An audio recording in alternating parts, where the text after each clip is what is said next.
Ustadz, bagaimana sebenarnya definisi wali itu? Di Indonesia ada dikatakan seorang wali itu, tapi kok mirip orang ODGJ atau orang gila, Ustadz. Coret-coret mobil dan nari-nari nggak jelas, serta kelepas-kelepus sambil cengar-cengir. Mungkin ini saking menggunakan bahasa-bahasa yang ya kita masa sih kemudian orang seperti itu kita jadikan satu wali. Jadi si penanya sampai bingung. Sampai si penanya bingung dengan definisi wali yang disebutkan itu. Wali kok nggak sholat dan ODGJ gila gitu. Fadhal Ustaz, bisa menjelaskan fenomena terkait dengan orang yang menganggap bahwa wah itu sudah tingkatannya berbeda gitu kan. Jadi sudah bukan sesuatu yang tadinya diharamkan, bagi level yang sudah tingkat seperti itu sudah bukan hal yang haram. Itu sama dengan minum air putih lah, anggap seperti itu kalau dia minum gitu. Masya Allah nih. Hal itu sering terjadi di kalangan masyarakat kita ini. Nah, saya barakallahu fiik, ini pertanyaan nih, Masya Allah ya. Mudah-mudahan ini bermanfaat untuk yang lainnya. Iya, Insya Allah. Jadi Syekh Haitham bin Muhammad Sarhan hafidhahullah ta'ala ya, ketika memberikan syarah kitabnya Syekh Muhammad bin Abdul Wahab ya, rahimahullah ta'ala, dalam kitab Qawaidul Arba. Ya, Qawaidul Arba ini. Ketika Syekh mengatakan ya dalam kitab itu ya, ayyatawallaka fid dunya wal akhirah. Ya, semoga Allah Subhanahu wa taala menjadikan walimu di dalam dunia dan akhirat. Wa ayyaj'alaka mubarakan aina ma kunta. Ya, semoga Allah menjadikanmu, memberikan keberkahan di mana saja engkau berada. Ya. Saya kemudian memberikan cara wali itu yaitu orang yang ditolong. Ya, yang ditolong. Dan ini disebutkan oleh Allah Subhanahu wa taala ya di surah Yunus ayat 62 dan 63. Ala, kata Allah Subhanahu wa taala, ala inna awliya Allah la khaufun alaihim wa lahum yahzanun. Ketahuilah bahwasanya wali-wali Allah Subhanahu wa taala itu tidak punya rasa takut, tidak punya rasa bersedih. Siapa mereka? Alladzina amanu ya wa kanu yattaqun ya. Mereka adalah orang-orang yang beriman dan mereka bertakwa kepada Allah Subhanahu. Jadi peluang jadi wali itu banyak sebenarnya. Syaratnya cuma iman dan takwa. Siapapun itu. Siapapun dia. Ya. Siapapun dia, yaitu beriman dan bertakwa. Biasanya memang ya tentu dari kalangan para rasul, para nabi, para sahabat ya, yang mereka memang ya sangat ya dekat dengan Allah Subhanahu wa taala, takarub ilallah. Ya kan itu. Jadi ya mereka dikenal ya sebagai ya auliaullah ya. Contoh yang paling inilah yang paling istilahnya yang paling yang masyhur, cerita kisahnya Umar bin Khattab radhiyallahu anhu ya. Itu ketika beliau ya lagi khutbah Jumat tiba-tiba ilal jibal ya. Jadi semua kaget, semua yang di masjid kaget, yang di medan pertempuran tuh kaget mendengar suaranya Umar bin Khattab ya. Nanti begitu pulang ya, orang yang di medan pertempuran tuh cerita, kami ketika terkepung oleh musuh tiba-tiba mendengar suara Umar bin Khattab radhiyallahu anhu ya, yang mana ya kami bingung kok nggak ada Umar, kok kedengaran suaranya. Nah, baru orang-orang yang di Madinah ketika mendengarkan khutbah Jumat itu baru paham ternyata ya Umar bin Khattab ya yaitu dimampukan oleh Allah untuk melihat seperti itu. Ya, sehingga kemudian ini tentu orang-orang pilihan Allah Subhanahu wa taala.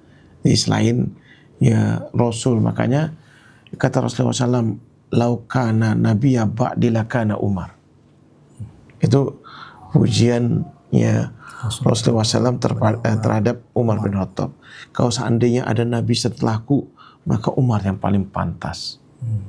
Ya, tapi Umar tidak sombong. Ya, Umar juga ya datang kepada Hudzaifah al-Yaman Jadi bukan kalau jadi wali kemudian mentang-mentang sombong. Nih aku nih wali nih. Nih tak kasih ente air insya Allah. Bukan begitu. Umar tidak sombong sama sekali. Umar tidak menunjukkan dirinya dia orang yang kemudian jumawa, kemudian top gitu. Enggak. Ya, Umar bin Khattab radhiyallahu anhu bahkan datang ke Hudzaifah al-Yamani, ya, yaitu apa? Tempat Rasulullah SAW menyimpan rahasia, ya sering menyampaikan siapa-siapa orang munafik, ya, yang ada di sekitar kita. Umar bin Khattab dijamin masuk surga, sudah hadisnya masyhur. Umar tahu tuh. Hadis Rasulullah SAW juga tahu ini bahkan, tapi dia tidak sombong. Ini Umar bin Khattab radhiyallahu anhu. Dia tanya sampai Hudzaifah al-Yamani sampai bilang apa? Ya Amirul Mukminin, ini rahasia ana dengan Rasulullah SAW loh ini. Ya. Tapi Umar memaksa. Padahal Umar sudah tahu dia ini. Ya, tapi apa? Ini menunjukkan ketawaduan Umar bin Khattab radhiyallahu anhu. Ya. Ketawaduan Umar bin Khattab, dia tidak sombong, dia tidak merasa jadi ini. Sehingga apa? Kemudian akhirnya terpaksa itu Hudzaifah mengatakan, ini wallah tidak boleh lagi ada yang bertanya selain itu. Engkau tidak termasuk orang munafik. Baru Umar senang. Karena Umar memaksanya apa? Biar anak ini tenang gitu. Ini menunjukkan apa? Ketawaduan Umar yang beliau pantas jadi wali. Ya kan? Ya itu. Dan banyak para sahabat, kemudian kisah-kisah para ulama lainnya, ya kerja para ulama lainnya yang mereka sudah selevel wali, tapi apa mereka tidak sombong. Jadi kita tidak bisa ini. Ya barangkali kalau yang kita kenal ya di Indonesia ada Wali Songo, ya Wali Songo. Mudah-mudahan ya alhamdulillah ada buku tentang Wali Songo punya karyanya Ustaz Zainal Abidin itu yang Ana anjurkan untuk baca ini, Masya Allah. Buku ini yang membuat Ana jadi yakin ada Wali Songo. Ada Wali Songo. Ya, Ana jadi yakin ada Wali Songo. Ya, mereka ini Masya Allah para wali jadi panutan kita. Ya, jadi panutan orang-orang Indonesia. Ya, mereka adalah orang pahlawan-pahlawan Islam. Ya, pahlawan-pahlawan dakwah yang membuat dulu bangsa kita ini agamanya animisme, dinamisme. Tapi ya ba'dallah ya kemudian dakwah mereka ini sangat masif ya, sehingga apa? Sehingga kemudian Allah ya takdirkan ya negeri kita ini kemudian menjadi negeri muslim, mayoritas muslim. Nah ini Masya Allah ya. Ya ini mereka ya pantas disebut ini. Cuma mereka tidak minta ya dikultus, tidak. Para wali tidak ada yang minta dikultus. Ini bahayanya sekarang ini terlalu over, terlalu berlebih. Iya. Nah sampai-sampai ya ini pertanyaannya si siapa tadi ini? Saudara ya, Muhammad ini. Sampai-sampai orang-orang yang aneh-aneh aja ini ya. Juga kemudian apa namanya juga dijadikan wali. Baca Quran yang ngawur jadi ini itu ngawur ya, terus kemudian berdalil yang ngawur dijadikan ini jadikan rujukan ya, naudzubillah min dzalik ini. Jadi ana khawatir ini menjadi tanda-tanda akhir zaman ya. Innallah kata Rasulullah SAW la yantajul ilma intiza'an illa biqabdil ulama. Ya Allah Subhanahu wa taala tidak akan mencabut ilmu ini dengan sebenar-benarnya dari muka bumi ini kecuali dengan mematikan para ulama. Ya hatta lam yubki aliman, sampai enggak ada lagi yang namanya orang alim. Ya. Kemudian apa? Habis itu ya fathadan nas ru'usan juhalan. Mengangkat ya tokoh-tokoh mereka ini, kepala-kepalanya ini orang yang bodoh.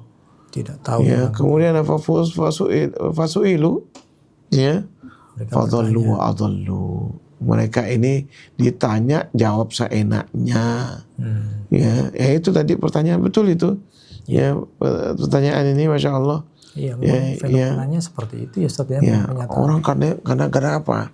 Gara-gara dikultus itu. Ya.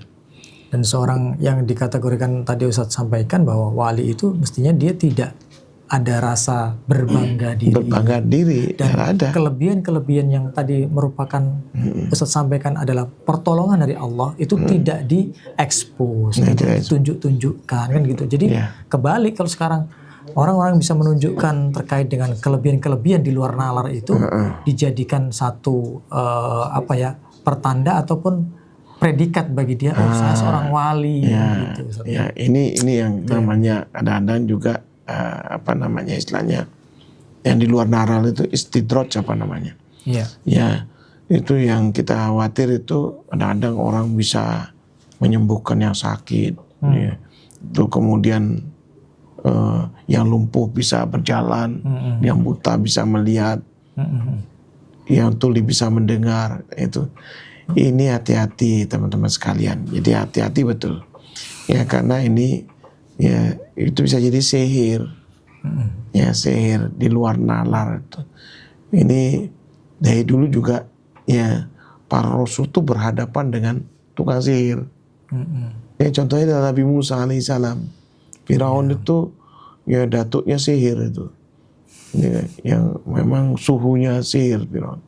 Tapi oleh Allah Subhanahu wa taala ya Nabi Musa diberikan mukjizat yang bisa mengalahkan ya dan melemahkan sihir mereka ini. Ya kemudian mereka tukang sihir masuk Islam. Dan sekarang jangan sampai kemudian juga keliru kita. Ya yaitu menjadikan wali para tukang sihir itu naudzubillah min dzalik. Iya. Tapi Ustaz, mungkin sedikit juga perlu sampaikan juga kan Ustaz terkait dengan yang ada di masyarakat kita bahwa kedudukan seseorang itu ada tingkatan-tingkatan Ustaz. Nah, tingkatan-tingkatan tersebut kan akhirnya menjadi satu fenomena yang sudah ada di dalam masyarakat bahwa oh iya dia sudah menduduki level mungkin Ustadz Antum hanya sekedar syariatnya saja. Terus kemudian Ustadz Ane ini sudah sampai ke hakikat atau makrifat gitu. Hal itu bagaimana Ustadz? Kesesuaiannya apakah memang pendefinisian kemudian pengklasifikasian seperti ini itu ada sebenarnya di dalam syariat kita ini, di dalam agama kita ini. Barakallahu fiik, enggak ada sebenarnya. Jadi ada ini dari kalangan mereka ya yang kemudian beranggapan mereka ini lebih dekat ya daripada agama. Semua itu harus didasari dengan ilmu. Ini para ulama salafus saleh itu semuanya yaitu ukurannya adalah berilmu dulu, al ilmu qabla al qauli wal amal. Jadi bukan kemudian nanti kemudian dikelompokkan ilmu makrifat, ilmu syariat, ilmu hakikat ini. Lalu kemudian orang ketika mendapatkan ilmu hakikat kemudian dia tidak sholat, ya punya kehususan sendiri. Nah seperti itu. Buktinya Rasulullah SAW ketika ya Aisyah radhiyallahu anha melihat Rasulullah SAW ya di malam hari ya yaitu mengkhususkan diri kepada Allah Subhanahu qiyamul lail ya qiyamul lail itu ini. Kemudian Aisyah radhiyallahu anha melihat kok tidak ada istirahatnya Rasulullah, tidurnya hanya sedikit ya. Sampai Aisyah Ummul Mukminin ya radhiyallahu ini orang yang cerdas ya nanya yang kalau mungkin kita tidak terpikir nanya ya apa pertanyaannya, bukankah dosamu telah diampuni oleh Allah yang telah lalu maupun yang akan datang? Apa jawab Nabi? Apa aku nak abdan syakura? Masya Allah. Apa aku tidak boleh menjadi hamba yang bersyukur? Lihat nih, jangan seperti orang sekarang beranggapan sudah level-level tertentu lalu kemudian meninggalkan syariat. Ini yang nggak ada dasarnya, nggak ada dasarnya. Justru ini yang aneh ini. Ya mohon maaf ini biasanya dari kalangan sufi yang beranggapan dia ya mentazkiyah nufusnya, ya membersihkan diri. Padahal ya keluar daripada ya ajaran agama. Nah, ini termasuk subhat juga. Subhat juga ini. Dan memang biasanya hal-hal seperti ini ya ujian. Mesti ada ya, ajaran agama lain yang diadopsi. Ya, dicampur adukkan ini. Ya, di sini pentingnya kita belajar teman-teman sekalian. Ya, jadi tidak bisa. Ya, agama kita itu selalu imbang antara dunia akhirat. Di mana itu doa kita, Rabbana atina fid dunya hasanah wa fil akhirati hasanah wa qina adzabannar. Ya, ini menunjukkan apa? Ya, antara dunia dengan akhirat itu seimbang. Ya, bahkan apa? Ya, kata Allah juga di surah Al-Qasas, ya, yaitu apa, di ayat 77, wabtaghi fima ataqallah daral akhirat wala tansa nasibaka minat dunia. Ya, disuruh kita yaitu untuk berbekal diri untuk akhirat kita ini. Tapi apa kata Allah Subhanahu wa taala?